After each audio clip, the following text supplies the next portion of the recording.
I was needing some power resistors for a project, so I ordered some 2-watt resistors. Basically, I found the value I needed, then ordered the cheapest ones in stock. This is some of what I received. A Stackpole 10 ohm, about what I think of for a 2-watt flameproof resistor. A discontinued Panasonic 100 ohm.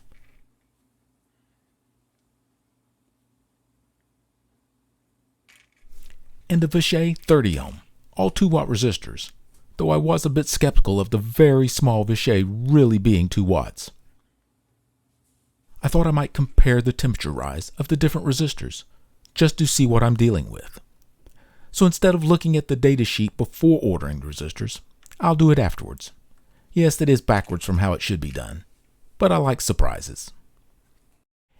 Here I have a temperature rise chart for the 3 different resistors. This is the Stackpole resistor. I have the RSF2, so I'm looking at this red line. At a full 2 watts, looking at about a 110 degree temperature rise. At 1 watt, say around 55 degrees. That's a bit more than I was expecting. Now the Panasonic resistors. The 2S are the ones I have. And at 2 watts, looking at a 160 degree temperature rise. Ouch! Even at 1 watt, around a 90 degree rise. With the Vishay resistor being even smaller than the Panasonic, I expected the temperature rise on them to be even higher, but here the chart for the Vishay shows a 150 degree temperature rise at 2 watts, just a bit less than the Panasonic, and at 1 watt, say 75 degrees or thereabout, also less than the Panasonic. So what's going on here? A smaller physical size resistor having a lower temperature rise doesn't really make sense at first. I think some testing is in order. I'll bend some 18 gauge copper wire into a couple of legs to attach the test resistor to.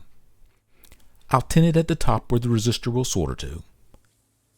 I suspect lead length will have a noticeable effect on temperature, so I'm going to trim all the leads to a 1/2 inch.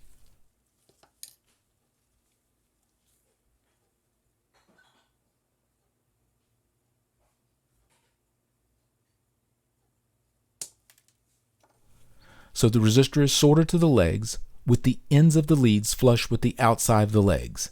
That's about as close to even as I can get them.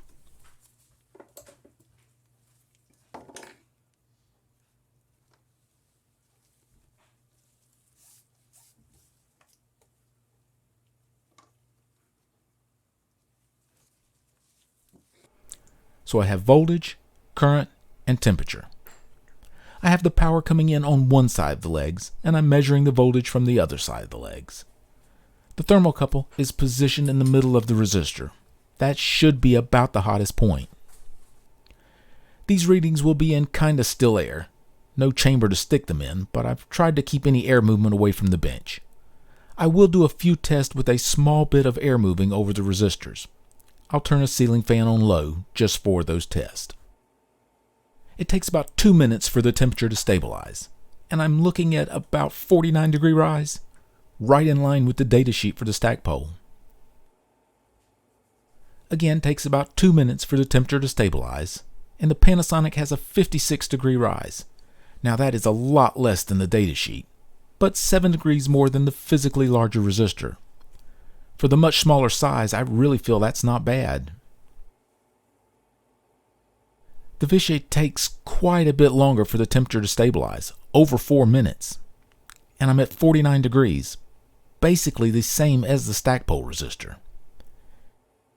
Now I'm very puzzled over this. It is not what I expected. I think I'll do the same test with a bit of airflow and see what I get. Air movement does make a big difference. Me walking up to the bench can knock a 1/2 degree off the reading. So for the airflow, I have a ceiling fan on low. I can't really feel the air moving over the resistor, but I know it is. So with a bit of air movement, I'm down to a 35, 36 degrees for the Stackpole resistor. Pretty good drop.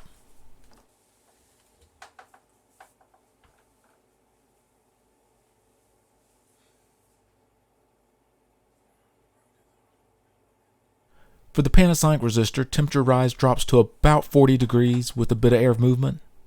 It's a bit all over the place with the air moving. Again, the Vishay takes longer to stabilize, and with a bit of air movement, temperature rises down to I'll call it 33 degrees. It's a bit all over the place like the Panasonic resistor. The fact that with air movement the temperature rises lower on this than the Stackpole is wild. This has so much less surface area than the Stackpole. Really makes me think something is up with the leads. Okay, I'm going to measure the lead temperature in the middle of the lead. And the Stackpole runs at about a 25 degree rise, maybe a bit less. About half the hotspot temperature of the resistor. The Panasonic resistor is at about 33 degrees, close to 60% of its hotspot temperature. The Vishay is close to 32 degrees, about 65% of its hotspot temperature. Is that the reason for the lower hotspot temperature? The Vishay is better at transferring its heat to the leads? I think it's clear that a large part of the heat transfer for these resistors is through the leads. I wasn't really expecting that. And I'm glad I did the testing. I've now done a complete 180 on the best resistors for my project. I would pick the small Vishay over the other two. I think it is the best at distributing the heat load, and that's what I'm looking for. But if I had a project where I wanted to keep the heat away from a PC board that one of these resistors was going to be mounted on, the Vishay would be the last choice. Who knew picking a 2-watt power resistor could be so complicated? Thank you for watching.